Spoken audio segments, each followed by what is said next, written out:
Bwana, aliye mbele yangu ni Ricardo Momo.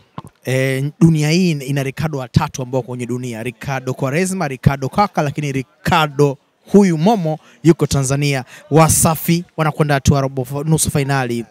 Kapteni, muda wote ulikuwa nje. Hongera kwa matokeo. Nini ambacho kilikuwa special leo? Uzoefu. Unajua mashindano haya mara nyingi ina vijana wadogo wengi sana. Na shida kubwa ya vijana sasa hivi wanaekeza sana kwenye fitness kuliko kwenye footwork. Kwa hiyo ukiangalia unakuta una vitu vingi wanakosa.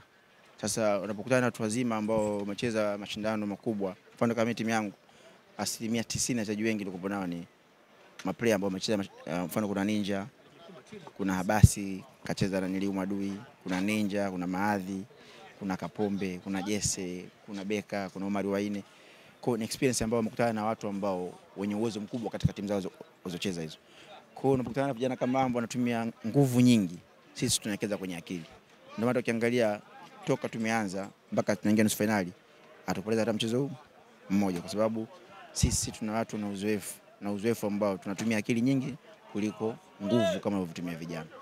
Wakati mechi inachezwa hapa, watu walikuwa wanasema Wasafi hatujaiona mechi za kwanza. Game leo iko juu sana. Michezo ya makundi kidogo game ilikuwa iko katikati. Kabla mchezo mliongea nini kama wachezaji wazoefu? Unajua tournament zilivyo, unajua mara nyingi timu ambayo iko pamoja mnakutana kwenye mechi. Unajua sisi tufanye hata mazoezi kwa pamoja. Sisi kila mtu afanye mazoezi kimpango wake.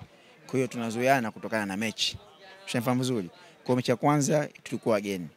Ya pili mtu anajua mwenzie nimpasie wapi, nimwekee wapi, ushafahamu vizuri. Ya tatu, kwa hiyo ni mechi ya 4. Kwa tayari ule uzoefu na uelewano ushakuwa ni mkubwa. Hata kama mfanye mazoezi kwa pamoja. Ushafahamu vizuri. Ndio maana ya kuwa professional. Professional maana yake national team mnaitwa wachezaji 23. Ukatoka Liverpool, City. Mnakutana siku hii, kesho mechi. Na mpira unaona hivyo.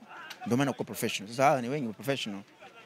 Wengi wamecheza national team hapa. Kwa hivyo vitu ni vya kawaida. Ndio maana kadri ya siku zinavyozidi kwenda mbele, tunazidi kuelewana. Kujua kwamba huyu mzuri hapa, huyu mbaya hapa. Umpasie hapa, usimpasie hapa. Shafa mzuri. Ndio kitu kikubwa ni hicho tu. Nusu finali sasa. Nini ambacho kinaendelea kwenye kambi yako kutokea hapa? Mnajiandaje kuelekea hatua nusu finali? Sisi na hakika ili taji linakuja Mbezi na Mbezi kwa Zena kule. Salamu za kwa Diamond.